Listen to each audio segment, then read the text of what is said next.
एक जंगल में एक छोटा हाथी रहता था। उसका नाम जगनू था। वैसे तो मियाँ जगानू बहुत अच्छे थे।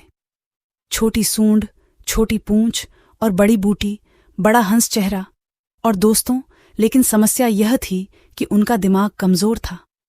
वह बोल ही नहीं पाते थे।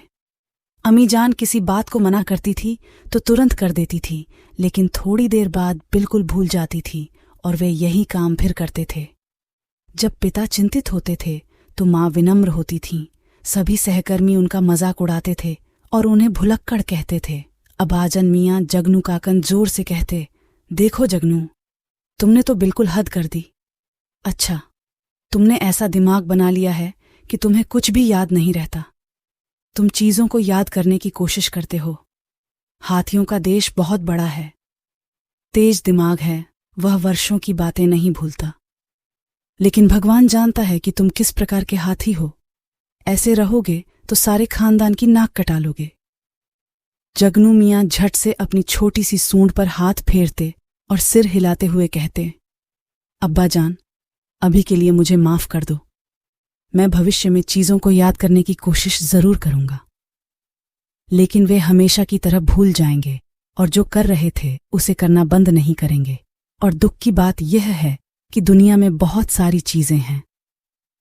वह अब, उदाहरण के लिए, सभी हाथी बिन मानस से नफरत करते थे, क्योंकि कुछ दिन पहले किसी बिन मानस ने एक हाथी के मुंह में एक बड़ा नारियल डाल दिया था। उस दिन से सभी हाथी मनसा के दुश्मन बन गए। कई हाथियों ने यह बात जगनू को बताई, लेकिन मियाँ जगनू वहीं थे। वह भूल गया। उसने कई बार कान पकड़कर कहा था कि मैं बन मनसा के बच्चों के साथ नहीं खेलूंगा, यह भी नहीं देखूंगा कि वे कैसे खेलते हैं। लेकिन अगले दिन वे सारा पश्चाताप भूल जाते और फिर उनके साथ कबड्डी खेलने लगते। हाथियों के दूसरे दुश्मन तोते थे। हाथी उनसे भी नफरत करते थे। बात यह थी कि एक बार एक हाथी बीमार पड़ गया तो हाथों ने तोतों से कहा कि शोर मचाओ, इससे रोगी की तबीयत खराब हो जाती है। लेकिन पश्चाताप करते हुए उन तोतों को जूते बांधकर आसमान सिर पर नहीं उठाना चाहिए। उस दिन से हाथी तोतों से बचने लगे। उन्होंने कहा कि यह उनका काम नहीं है, नहीं तो वे अपनी चटनी बनाकर रख लेते। जगनू के माता पिता और दोस्तों ने उन्हें यह बात कई बार बताई थी और कहा था कि हमारा तोतों से झगड़ा है, उनसे भी बात मत करना। लेकिन जगनू बिन मानस की तरह वह भी यह बात भूल जाता और तोतों को पीठ पर लाद कर जंगल में उछल कूद करता रहता। मियाँ जगानू की ये हरकतें देखकर हाथियों ने उनसे बात करना बंद कर दिया। बड़े हाथियों ने कहा, जगनू की याददाश्त इतनी खराब है कि उसे किसी की दोस्ती और दुश्मनी समझ नहीं आती। सभी हाथियों ने उसे मूर्ख कहा और चिढ़ाया, लेकिन जगनू को कोई परवाह नहीं थी। वह इतना सीधा और नेकदिल था कि उनके चुटकुलों पर पूरा विश्वास कर लेता था और फिर उसका हाफिज भी कमजोर था।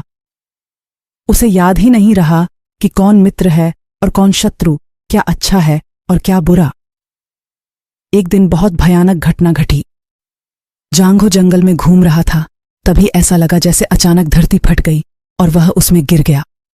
दरअसल शिकारियों ने यह गड्ढा खोदकर उसे घास से ढक दिया था ताकि हाथी इसके ऊपर से गुजरें तो गिर जाएं, फिर वे पकड़ लेते हैं उन्हें। जैसा कि किस्मत में था, मियाँ जगनू उसके बचाव में आए। अचानक ऊपर से गिरने से मियाँ जगानू को चोट लग गई। कुछ देर तक तो उन्हें समझ ही नहीं आया कि क्या हुआ है। आखिर में जब उनकी नजर पड़ी और उन्होंने इधर उधर देखा तो उन्हें एहसास हुआ कि वह गहरे गड्ढे में है। मैं गिर गया हूं। अब उसकी जान चली गई। उसने गड्ढे से बाहर निकलने की बहुत कोशिश की, पैर पटककर इधर उधर हाथ मारा, लेकिन कोई फायदा नहीं हुआ। पिता, पिता, माता, माता, भागो और भागो। जगनू की चीख सुनकर जंगल के सभी हाथी दौड़कर गड्ढे के पास खड़े हो गए और नीचे देखने लगे तो जगनू चिल्लाया, मैं जगनू हूं, इस गड्ढे में पड़ा हूं, भगवान के लिए मुझे यहां से निकालो। उसके माता पिता ने झुककर उसकी ओर देखा। कुछ बड़े बूढ़े हाथी भी उसके पास आए।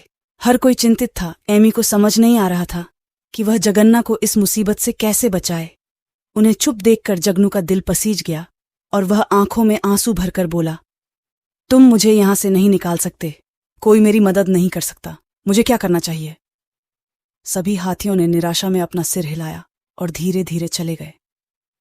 उनकी मां ने चलते चलते कहा, जगनू, चिंता मत करो, हम तुम्हारे लिए भोजन लाएंगे। लेकिन जगनू को भोजन की आवश्यकता नहीं थी। वह इस गड्ढे से बाहर निकलना चाहता था। जब हाथी चले गए तो उसने एक गहरी सांस ली और फूट फूट कर रोने लगा। अचानक उसने ऊपर कई पंखों के फड़फड़ाने की आवाज सुनी। उसने अपना सिर उठाया और रंग बिरंगे तोतों को देखा। वे सभी उसके दोस्त थे, जिन्हें वह अपनी पीठ पर बिठाकर जंगल में घूमता था। ध्यान रखें। इतना कहकर वे चले गए और तभी जगनू ने सुना कि तोते बिन मनसों को आवाज दे रहे हैं। थोड़ी देर बाद तोते कई खरगोशों के साथ आए। उनके हाथों में अंगूर की लंबी रस्सियों के समान लताएं थीं। उन्होंने बेलों के सिरे गड्ढे में लटका दिए और उनमें से कुछ बनमान गड्ढे में गिर गए। जगनू उन्हें देखकर बहुत खुश हुआ। अब उसे बाहर निकलने की कुछ उम्मीद जगी। उसने हंसते हुए कहा, मेरे दोस्तों, क्या तुम मुझे बाहर निकाल पाओगे? बिन मानस ने कहा, क्यों नहीं? अगर भगवान ने चाहा तो हम तुम्हें अभी खींच लेंगे। अगर कोई और हाथी होता तो हमें थोड़ा भी डर होता कि वे हमसे नफरत करते हैं। लेकिन तुम्हारी बात अलग है। तुम हमारे दोस्त हो और दोस्त की मदद करना दोस्त का कर्तव्य है। मेरी रोटियों, सीधे खड़े हो जाओ ताकि हम तुम्हें इन रस्सियों से बांध सकें। जगनू खड़ा हो गया और बिनमानस ने उसे रस्सियों से कसकर बांध दिया। फिर वे सभी रस्सियां लेकर गड्ढे से बाहर निकले और सभी को एक साथ बांधकर एक मोटी रस्सी बनाई। तभी एक बेटे ने मंसूर से कहा। उन सभी ने रस्सी को कसकर पकड़ लिया और सीधे खड़े हो गए। अब सभी बनमानस अपनी पूरी ताकत से रस्सी को खींचने लगे। एक झोर के झटके के साथ जगन्ना के पैर जमीन से उठ गए और फिर वह धीरे धीरे ऊपर उठ गया।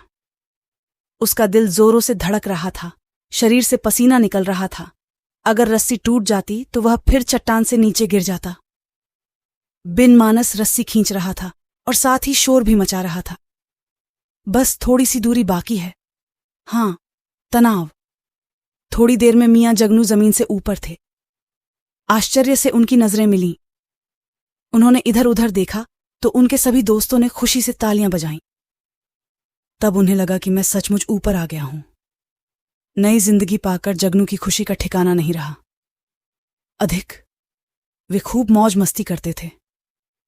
उन्होंने अपने दोस्तों को गले लगाया और कहा, तुम सच में मेरे दोस्त हो। मुसीबत में दोस्त ही काम आते हैं। चलो सब मेरे पीछे पड़ जाएं। जब जुगनू मियां घर पहुंचे तो माता पिता रो रहे थे।